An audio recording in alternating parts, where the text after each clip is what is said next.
사도행전 9장 1절로 31절 좀 깁니다만은 우리가 오늘은 1절부터 9절까지만 우리 교독 먼저 하도록 하겠습니다.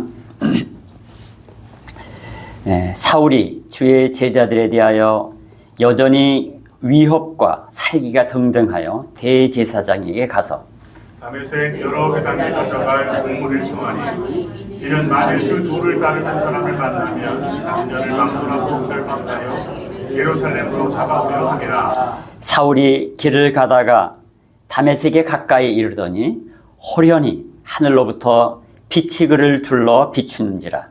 땅에 엎드려져 들으되 소리가 있어 이르시되 사울아 사울아 내가 어찌하여 나를 박해하느냐 하시거늘 대답하되 주여 누구시니까 이르시되 나는 네가 박해하는 예수라. 너는 일어나 시내로 들어가라. 내가 행할 것을 내게 이를 자가 있느니라 하시니 같이 가던 사람들은 소리만 듣고 아무도 보지 못하여 말을 못하고 서 있더라. 사울이 땅에서 일어나 눈은 떴으나 아무것도 보지 못하고 사람의 손에 끌려 다메섹으로 들어가서 함께 사흘 동안 보지 못하고 먹지도 마시지도 아니하니라. 아멘. 오늘 그 회심 이런 제목으로 여러분과 함께 말씀을 나누는데요. 기독교의 회심이란 하나님께로 돌아서는 것을 의미합니다. 영어로는 conversion, 헬라어로는 에피스트로페라고 하는 이런 단어를 씁니다. 죄의 상태에서 하나님을 믿는 삶으로 돌아서는 것을 의미합니다. 근데 오늘 앞서 소개한 대로 설교의 제목을 그 회심이다 이렇게 붙였습니다. 여기서 그가 들어갔어요. 이 그는 강조의 의미면서 특정한 의미를 동시에 담고 있습니다. 그러니까 한정을 시켜주는 겁니다. 회심은 기독교 범주에서 매우 중요한 주제예요. 회심이라는 단어가. 교회의 이 회심이라는 단어가 왜 중요한 거냐 하니 교회의 구성원이 되려면 회심 없이는 안 된다는 거예요. 뭐 교회 어디 등록해가지고 왔다 갔다 해가지고 그것이 그 교회의 진정한 구성원이라고는 할 수 없어요. 저희 주도연합교회는 시작으로부터 저희 교회는 신자들의 교회입니다. 빌리버즈 처치입니다. 이것이 바로 전통적인 교회가 좀 초기 1세기서부터 지향해 왔었던 믿는 자들의 교회란 이 개념, 특별히 제가 속해 있는 그런 학교에서 강조를 하고 있습니다. 그러니까 여기서 회심이 강조가 안 될 수가 없어요. 왜? 믿는 자들의 교회이기 때문에. 그래서 제가 이 제목을 그 회심이라 이렇게 했습니다. 동시에 오늘 본문은요, 사울이라고 하는 특정 인물의 회심의 사건을 다룹니다. 그렇기 때문에 제한된 그런 본문으로부터 우리가 좀 더 확장된 회심을 이해하기 위해서 본 사건의 이야기는 그 회심이라는 거예요. 특정한 사례라 하는 것입니다. 원래 그 회심은 개인적인 사건이 아닐 수가 없어요. 그래서 그 개개인의 고유한 삶의 그 측면들이 반영될 수밖에 없습니다. 예수님과 인격적으로 만난 사람들마다 인생의 방향이 완전히 바뀌었습니다. 모든 신자는 회심한 사람이지만 회심의 경험은 저마다 다른 모습으로 비칠 수가 있어요. 그래서 오늘은 사울의 회심뿐만 아니라 성경에서 보여주는 또 다른 사례도 겸하여 살펴보면서 성경 전체가 믿는 자들이 된다는 것, 회심의 사건을 경험한다는 것이 무엇인가 하는 그 공통적 요소를 함께 살펴보도록 하겠습니다. 첫째로 회심 전의 여정, 회심 전의 여정. 지금 오늘 1절부터 9절에 그 특별히 사울의 경우가 나옵니다. 근데 사울의 경우 외에도 성경에 다른 사례들이 있을 수가 있어요. 일단 회심이 일어나려면요, 먼저 준비되어야 합니다. 뭐라고요? 준비되어야 한다는 거예요. 이 준비됨의 여정은 구원을 받기 위해 어떤 공로를 쌓는 노력의 과정을 의미하는 것이 아닙니다. 공로를 쌓는 그런 노력의 과정이 아니라고 분명히 말씀드렸습니다. 왜냐하면 구원은 하나님의 주권적인 작업이기 때문에 그렇습니다. 그러나 회심에 이르는 길에는 사람들의 다양한 경험과 여정이 존재합니다.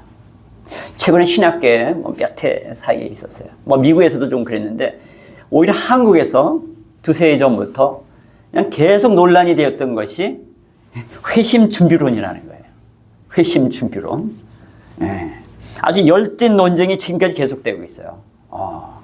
신학계뿐만 아니라 목회자들끼리도 그냥 아주 특히 합동측을 중심으로 아주 열띤 아주 논쟁이 벌어지고 있습니다. 한쪽에서는요, 이 회심 준비론이 하나님의 주권적 구원 사역을 축소시키는 그런 주장이다 하면서 비난을 합니다. 그러나 회심 준비론은 최근뿐 아니라 청교도 시대에도 많은 논쟁을 이미 거쳤던 그런 주장이에요. 분명한 것은 그 준비마저도 그 주체가 성령님이시다 하는 거예요. 그러니까 성령께서 회심하도록 믿는 자들을 준비시키셨다 하는 것입니다.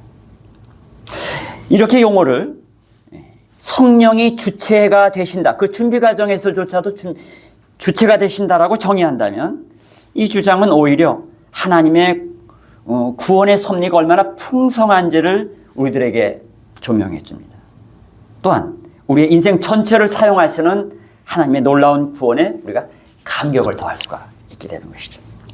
그러니까 회심 준비론 논쟁은 준비의 주체가 누구냐 하는 문제에 집중되어 있고요. 그리고 그것은 성령님이시라는 것이에요. 이렇게 전제한다면 이 이야기는 전혀 문제가 되지 않습니다. 굳이 회심 준비론 이렇게 어떤 사람은 회심 준비 교리 이렇게까지 표현하는데 이럴 필요는 없어요. 그냥 회심 전에도 우리 인생 전체를 하나님이 준비시켜 가신다. 회심에 이르도록 그렇게 성령의 구원의 역사의 그 오랜 여정을 우리를 통해서 보여주시는 거기에 집중만 하면 되는 것입니다. 물론 이 개념을 비판하는 사람들이 비판은 그 주체가 사람이 되어서는 안 된다라는 그런 주장이에요. 반대자들의 주장은. 네, 맞습니다. 만일 그 준비의 주체가 사람이고 사람의 노력에 초점을 맞춘다면 그 개념은 잘못된 거예요. 그러나 그 주체가 성령님이시라면, 그분이 예수님을 만날 준비를 시키신 것이라면 그 주장은 틀린 것이 아닙니다. 네. 그러므로 이 최근의 논쟁은 주체가 누구냐의 문제고 준비라는 말을 놓고 서로 개념차로 인하여 발생한 논쟁이라는 겁니다. 자, 보세요. 수가의 우물가의 여인은 예수님을 우연히 만난 것인가요? 아니죠. 주님이 그 만남을 위해 그 우물가로 찾아가신 것입니다. 고통 속에 살아온 그 한 여인의 과거의 삶이라고 하는 것은 바로 그 회심을 일어나기 위한 준비 과정이었어요. 그녀가 걸어온 인생의 여정이 예수님과의 만남을 더 극적으로 그래서 만들 수가 있었던 것입니다. 자, 삭개오는 어떻습니까? 예수님이 우연히 지나가셨나요? 그 뽕나무 밑을? 예수님이 먼저 삭개오에게 내가 오늘 네 집에 유하여야 하겠다. 그분이 말씀하셨어요. 삭개오는 예수님을 만나자 180도 다른 삶을 다짐하게 됩니다. 내게 무슨 토색한 것이 있으면 내가 4배를 갚겠습니다. 저의 재산의 반을 가난한 자를 주겠습니다. 우리 주님은 바로 이 고백을 기다리고 계셨던 것입니다. 삭개오의 마음속에는 이미 오랜 동안 양심의 가책이 쌓여왔어요. 그것은 회심을 위해 준비되는 과정이었던 것입니다. 앞서 우리가 살펴봤던 에티오피아의 내시는 어땠는가요? 그가 우연히 빌립을 만난 것인가요? 아니죠. 성령께서 빌립을 그에게로 나아가게 하셨던 것입니다.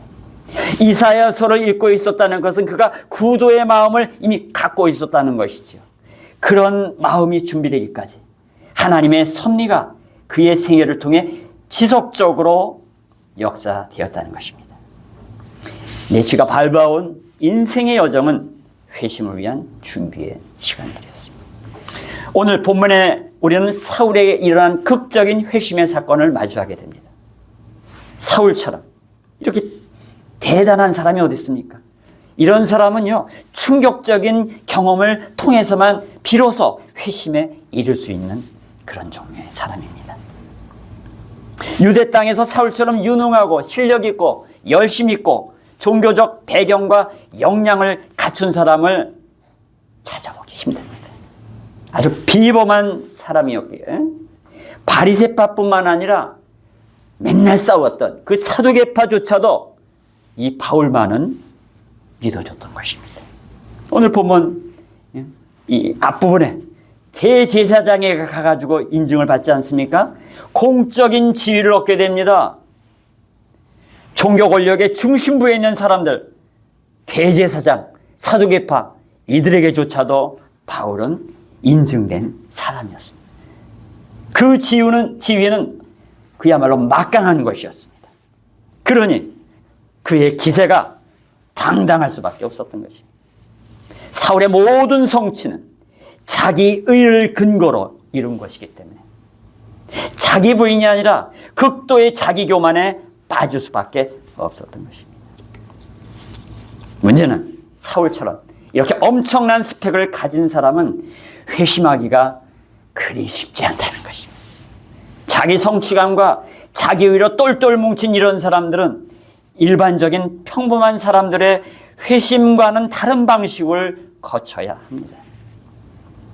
모든 것이 완벽하여 결핍감이라고는 찾아볼 수 없는 이런 이들은 허물어지려면 아주 충격적인 경험을 필요로 합니다. 다메섹 도상, 예수님과의 그 극적인 만남이 있기 전 사울의 종교적 삶의 여정은 주님께로 나아가는 삶이 아니라 주님의 일을 방해하고 막아서는 것이었습니다. 우리 주님은 사울을 오랫동안 지켜보셨습니다. 그리고 그가 자기 의와 종교적 신념이 스스로 허물어질 때까지 오히려 그 악함 가운데 한동안 내버려 두셨습니다. 예수 그리스도의 복음 앞에 서기 전에 먼저 인간에게는 그 복음을 받아들일 마음의 준비가 필요합니다. 그런 준비가 없다면 그에게 복음은 아무런 변화를 만들지 못합니다. 사울은 예수님의 복음을 받아들이기 전에 앞서 먼저 자기의라고 하는 강력한 진이 철퇴를 맞아야만 했던 것입니다. 인간 안에 있는 이 강력한 진은 회심을 방해하는 엄청난 장벽이에요. 이 장벽이 있는 한 예수님이 그 장벽 건너편에서 아무리 손짓을 하시더라도 그 높은 장벽으로 말미암아 결코 예수님이 보이지 않는 것입니다. 그 장벽은 반드시 허물어져야 합니다. 그래서 예수님은 사울로 하여금 그 장벽이 한 방에 스스로 허물어지도록 그 장벽을 더 높이 쌓게 놔두셨던 것입니다. 역설입니다. 놔둔 거에 더 높이 쌓도록. 그리고 스스로 무거워서 스스로 허물어지도록 놔두셨던 것입니다. 자, 두 번째로 오늘 회심과 관련하여 우리가 살펴봐야 될 본문이 있습니다.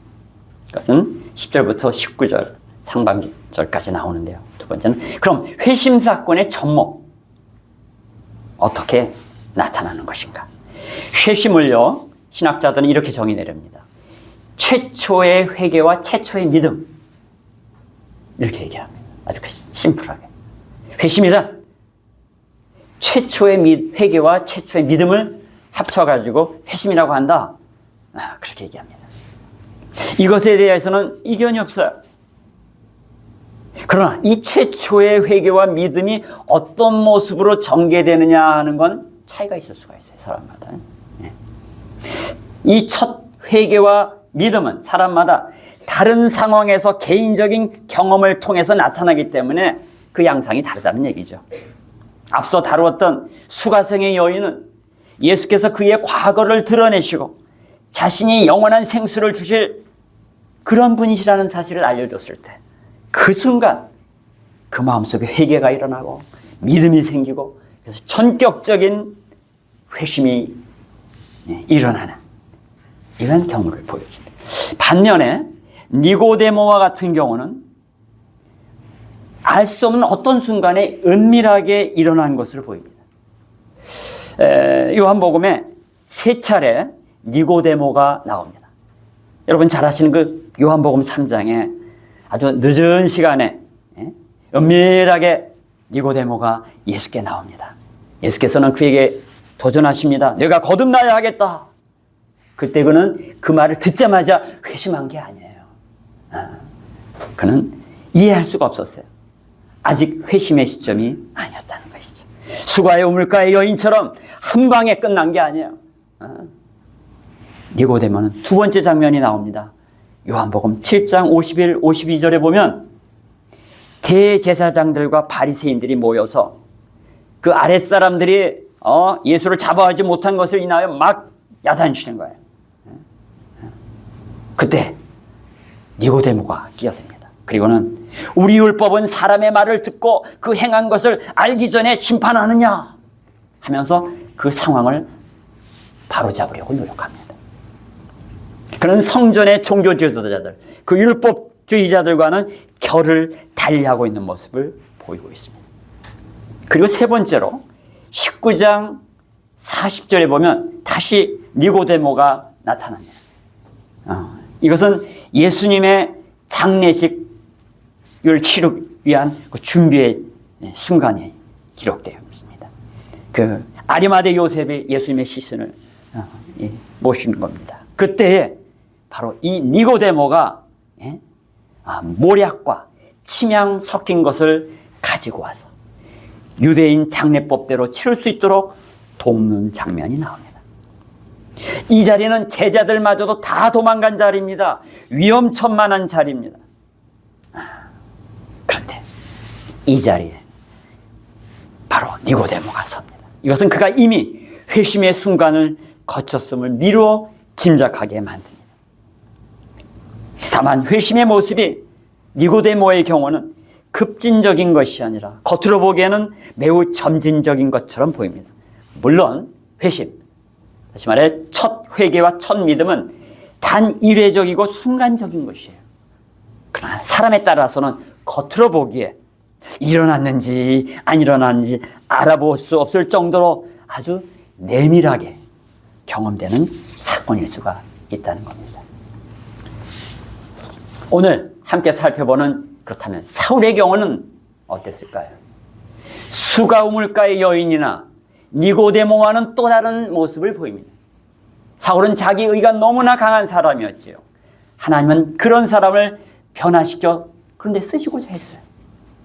그러나 너무 강력한 고착화된 내면을 지니고 있었기 때문에 그에게는 특별한 사건을 주신 것입니다. 다메섹에서 예수님의 거룩한 빛에 직면하는 그 순간 그는 눈이 멉니다. 예수님은 사울아 사울아 내가 어찌하여 나를 박해하느냐 나는 내가 핍박하는 예수라. 여기 항상 성경에서 이름을 두 번 부르면 굉장히 이게 중요한 겁니다. 아담아 아담아 사울아 사울아. 네. 그리고 주님께서는 네가 행할 안내자가 있음을 또 자세히 설명해요. 사울과 같이 가던 사람들은 함께 가던 사람들 그 다메섹 도상에 있었던 다른 아마 무리들이었겠죠. 그들은 빛은 보았으나 아무것도 보지 못했다 또 이렇게 얘기합니다. 그래서 이 본문의 이 9장 그리고 또 22장이 같은 내용의 그 회심의 극적인 장면을 보여주는데 내용이 달라요. 그래서 성경의 난제 중에 하나입니다. 여러분 알고 계셨습니까? 네, 사도행전 9장과 22장은 완전히 반대의 이야기를 하는 것 같아요. 한번 본문을 보겠습니다. 한번 올려주세요. 9장에는요, 7절에 뭐라고 했냐면 같이 가던 사람들은 소리만 듣고 아무도 보지 못하여 말을 못하고 서 있었더라. 이래요. 근데 22장 9절에는 나와 함께 있는 사람들이 빛은 보면서도, 이것도 본다는 거예요. 나에게 말씀하시는 이의 소리는 듣지 못하더라. 네. 여러분, 이거에 대해서 한 번도 눈치 못 채고 여태까지 이거 몇십 년 성경을 읽어오신 분들이 계시다면은 여러분 참 괜찮은 겁니다. 네. 예민하지 않고 산 것도 괜찮아. 쓸데없이 이런 거 가지고선 평생을 고민하면서 성경이 이거 편집상에 잘못된 게 이렇게 많다 늘어놓는 인간들이 많아요. 신학자들 중에도. 상상도 못 신학교 교수들이 이런 차이를 가지고 성경이 편집된 거고 성경에 오류가 있다라고 하는 주장을 하는 사람들이 여러분 50%예요. 근데요, 저는요, 이거를 19살 때 풀었어요. 19살 때 내가 교회, 서울 침례교회 고등부 선생님을 했어요. 19살 때. 대학교 경인데. 근데 그 고등학교 2학년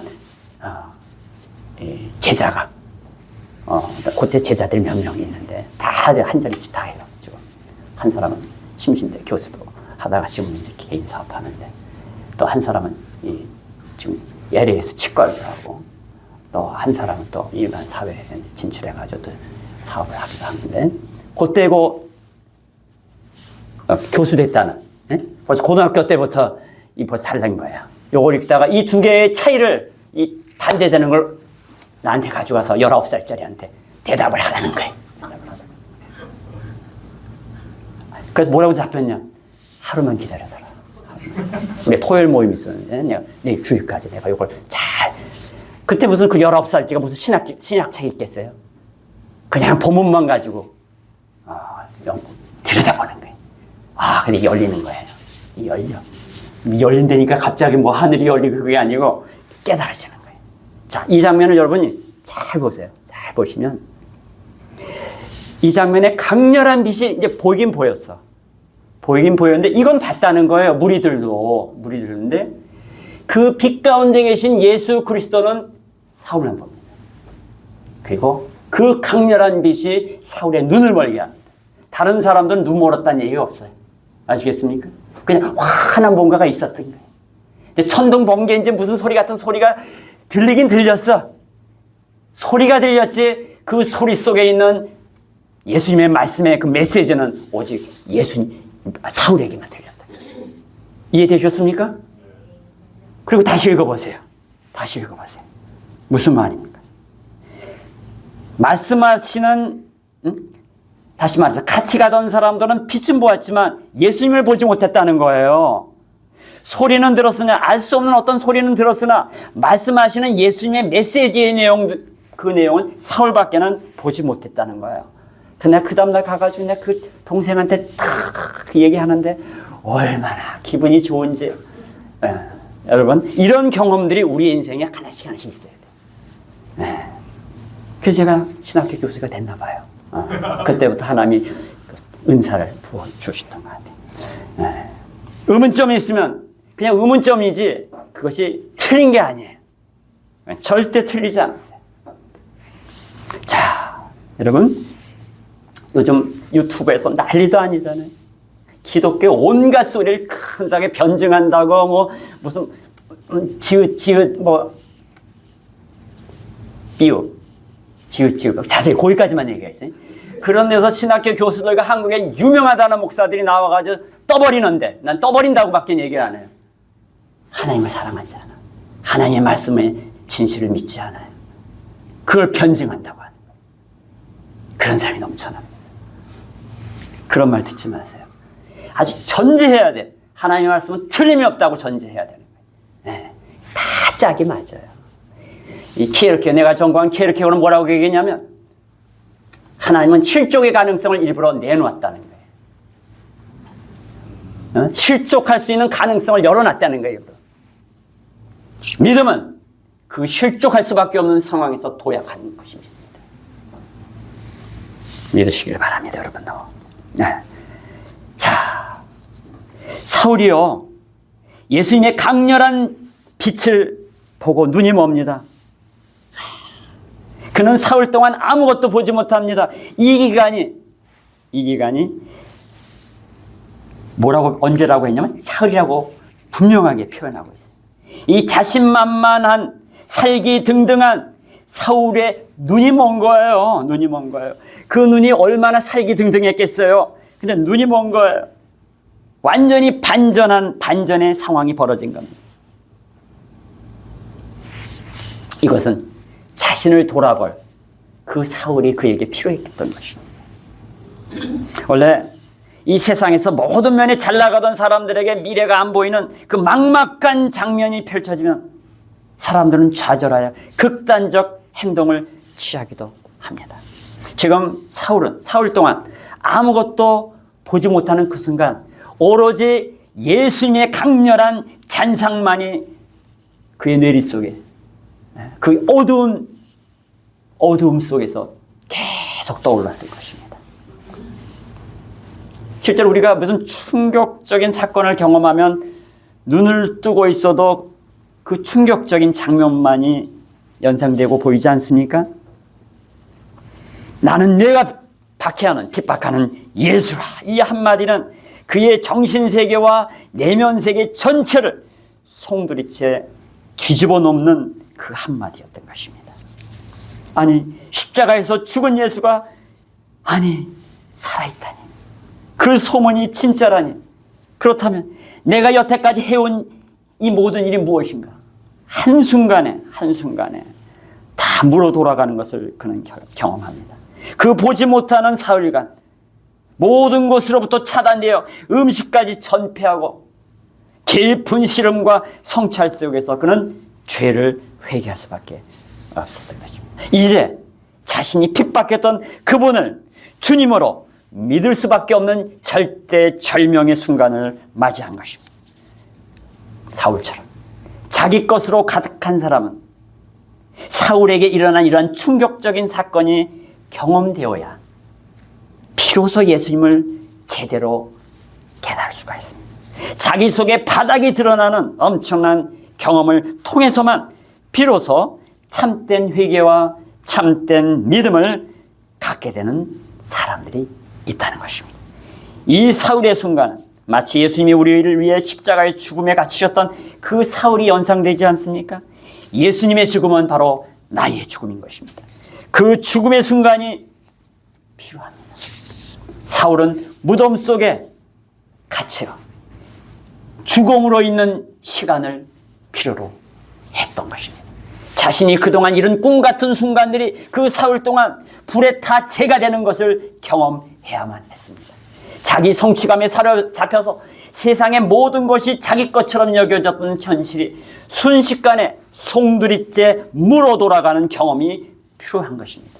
그 캄캄했던 사울이 하나님을 제대로 만나 바울로 전환되는 시간들입니다. 인생은 절망의 순간 예수님을 통해 진정한 소망을 발견합니다. 인간은 자신의 무가치함과 불의함을 깨달아 회개할 때 비로소 예수님의 대속적 죽음과 부활의 복음을 믿게 됩니다. 오늘 수많은 사람들이 이 회심의 순간을 거치지 않고 슬그머니 교회 멤버십을 갖고 신자인 양 행세하는 경우들을 흔하게 우리는 목격합니다. 그런 사람들이 목사가 되고 그런 사람이 선교사가 되고 그런 사람들이 교회 재직이 되어 교회를 망치고 교인들을 분열시키고 세상 가운데 교회를 조롱받는 대상이 되게 만드는 것입니다. 그러나 사울처럼 사마리아 우물가의 여인처럼 니고데모처럼 예수님을 제대로 만나 회심을 한 사람들은 결코 과거로 돌아갈 수가 없는 것입니다. 그렇다면 회심한 후에 어떤 변화가 나타날까요? 세 번째로 19절 하반절로부터 마지막 31절까지 내용인데요. 자막을 통해 가지고 그 구절들을 제가 올려드리고 하나하나 보면서 우리 봉독은 하지 않겠습니다. 자, 사울이 바울로 전환되는 순간은 다시 보게 되는 기적을 통해 찾아옵니다. 다시 보는 거예요. 눈의 비늘이 벗어지면서 그는 다시 보게 되었다고 19절은 말합니다. 그가 다시 보게 되었다는 것은요, 새로운 시각, 새로운 인생길을 보게 되었다는 것을 의미하지 않겠습니까? 그것이 또 육체적으로도 동시에 일어난 거예요. 그는 예수님의 십자가 부활을 통해 사명자로 살 수 있게 된 거예요. 회심한 후 첫 행위, 그 회심의 변화의 첫 행위가 뭔가를 한번 보세요. 침례를 받는 것이었습니다. 침례를 받는 것이었습니다. 침례는 그리스도와 함께 죽고 그리스도와 함께 부활함을 의미하는 신앙 고백입니다. 이것은 신앙 공동체의 한 지체가 됨을 교회의 모든 구성원들 앞에서 공공연하게 드러내는 고백적인 행위입니다. 과거의 삶을 묻고 새 생명의 삶을 살겠다는 선언인 것입니다. 오늘날 우리가 세례니 침례니 너무나 그냥 하나 요식 행사로 끝나는 경우가 많아요.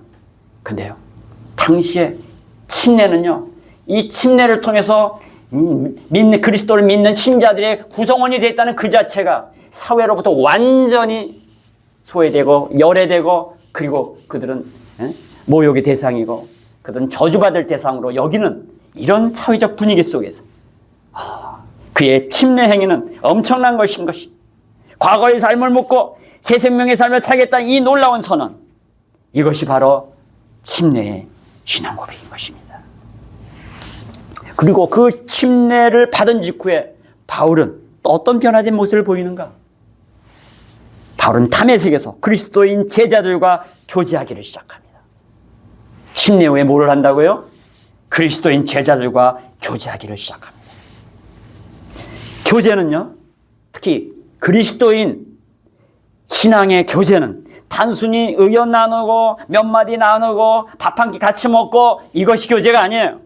뭐 그것도 약간의 어떤 형식적으로 그 교제라는 큰 그림 속에 하나의 표현 현상이 있을 수가 있어요.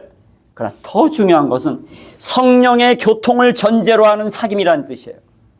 성령이 그리스도인의 내면 속에, 그 영 속에 함께 하시는데 그 성령이 믿는 자들 속에 교통하시는 거예요. 운행하시는 거예요. 이것이 굉장히 중요한 대목입니다. 영적인 생명을 분유하시는 성령께서 성도들 사이에 영적으로 운행하시는 것을 의미합니다. 이 과정이 신앙의 초기에 너무나 소중한 과정입니다. 여러분, 아기가요, 신생아가 태어났을 때요, 어머니들이 제일 잘해 주셔야 될 것이 있어요. 여기 벌써 이미 다 끝나셨는데, 하여간 아직 미혼 몇 분 계신 것 같으네. 기억하셔야 돼요. 엄마가 아기에게 젖을 먹이면서 계속 그 눈빛을 봐줘야 돼요. 걔가 쳐다보든 안 보든 쳐다봐야 돼요.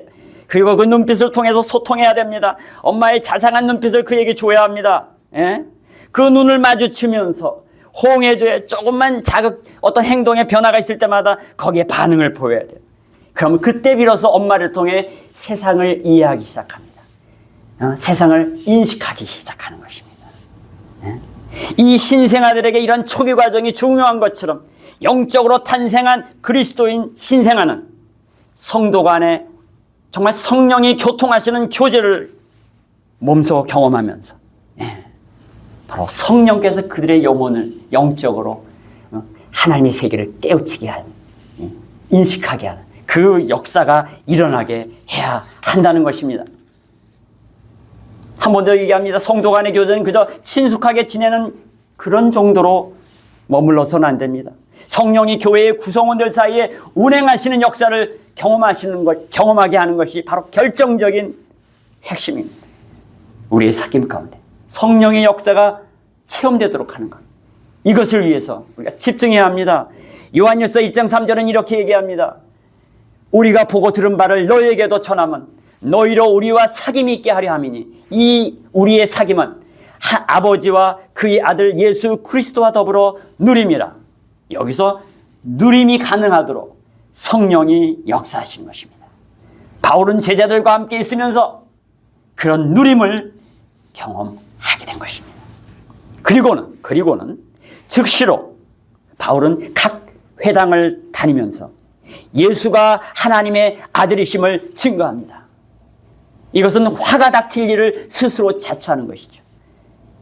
이것을 바울이 몰랐을까요? 그것을 모를 정도로 아둔한 사람 아닙니다. 그의 내면에서 일어난 그 극도의 이 전환의 그 경험이 너무도 강렬했기 때문에 구원의 진리를 그걸 모르는 유대인들에게 위험을 무릅쓰고 그것을 전파하지 않을 수가 없었던 것입니다. 그러자 듣던 사람들이 모두 놀랐다고 본문은 기록합니다. 맞습니다.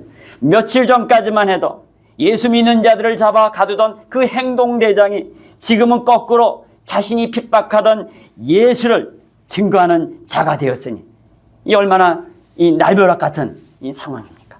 이 놀라운 사실은 순식간에 회당들과 연결된 모든 유대인들에게 전파되어 예루살렘까지 그 소식이 전달됩니다.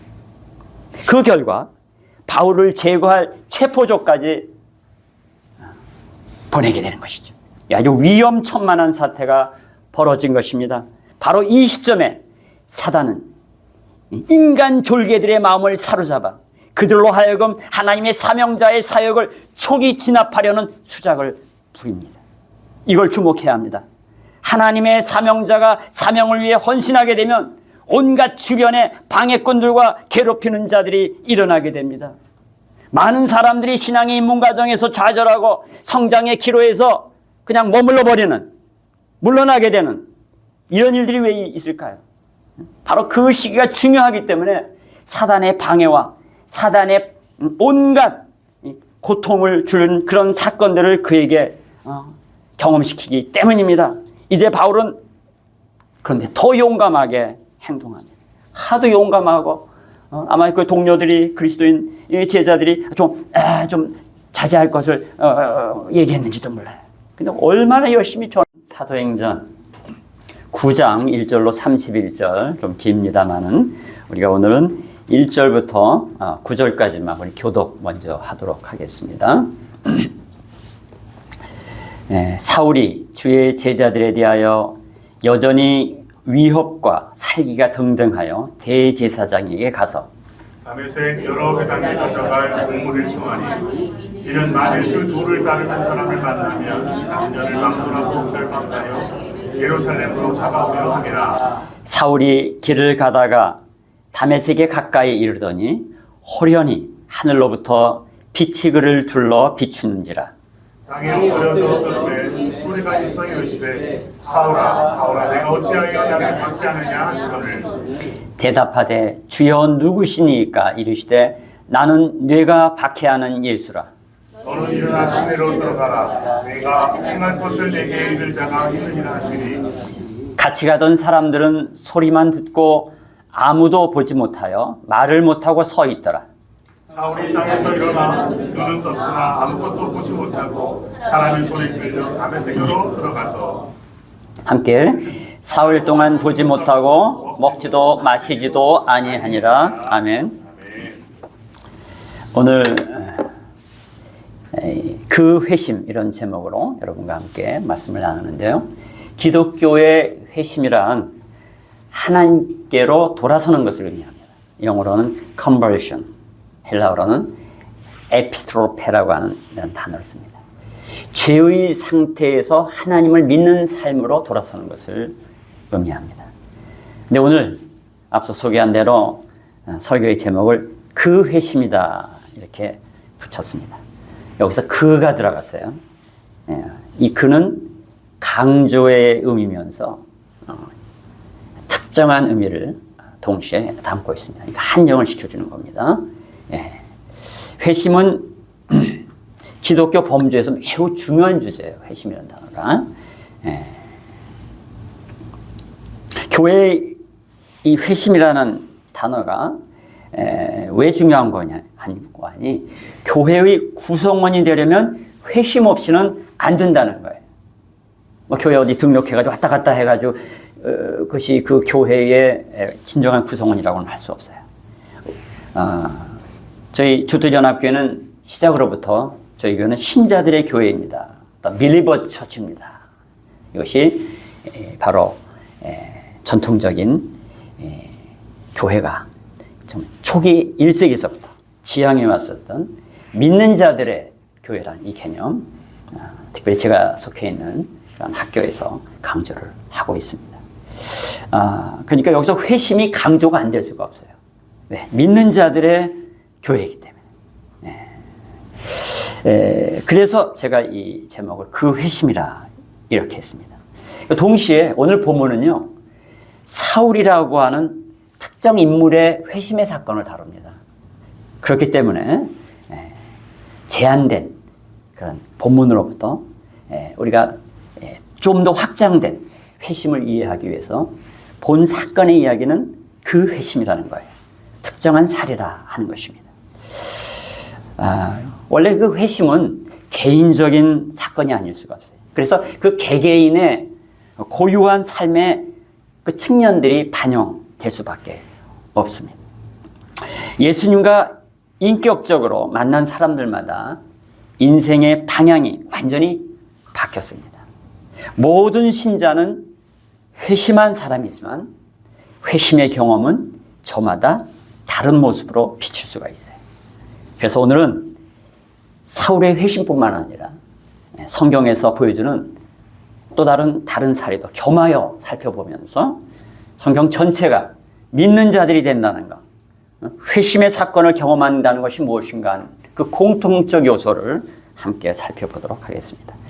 첫째로 회심 전의 여정, 회심 전의 여정. 지금 오늘 1절부터 9절에 그 특별히 사울의 경우가 나옵니다. 근데 사울의 경우 외에도 성경에 다른 사례들이 있을 수가 있어요. 일단 회심이 일어나려면요, 먼저 준비되어야 합니다. 뭐라고요? 준비되어야 한다는 거예요.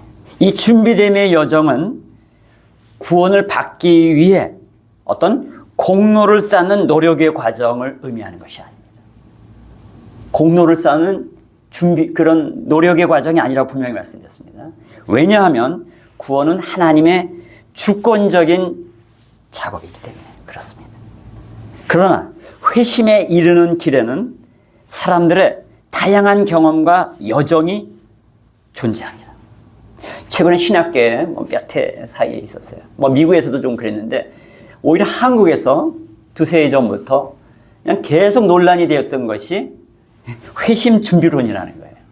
회심 준비론. 아주 열띤 논쟁이 지금까지 계속되고 있어요.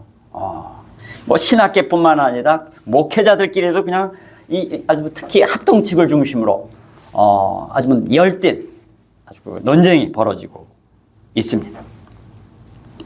한쪽에서는요, 이 회심 준비론이 하나님의 주권적 구원 사역을 축소시키는 그런 주장이다 하면서 비난을 합니다. 그러나 회심 준비론은 최근뿐 아니라 청교도 시대에도 많은 논쟁을 이미 거쳤던 그런 주장이에요. 분명한 것은 그 준비마저도 그 주체가 성령님이시다 하는 거예요. 그러니까 성령께서 회심하도록 믿는 자들을 준비시키셨다 하는 것입니다. 이렇게 용어를 성령이 주체가 되신다, 그 준비 과정에서조차도 주체가 되신다라고 정의한다면 이 주장은 오히려 하나님의 구원의 섭리가 얼마나 풍성한지를 우리들에게 조명해 줍니다. 또한 우리의 인생 전체를 사용하시는 하나님의 놀라운 구원에 우리가 감격을 더할 수가 있게 되는 것이죠. 그러니까 회심 준비론 논쟁은 준비의 주체가 누구냐 하는 문제에 집중되어 있고요. 그리고 그것은 성령님이시라는 것이에요. 이렇게 전제한다면 이 이야기는 전혀 문제가 되지 않습니다. 굳이 회심 준비론 이렇게 어떤 사람은 회심 준비 교리 이렇게까지 표현하는데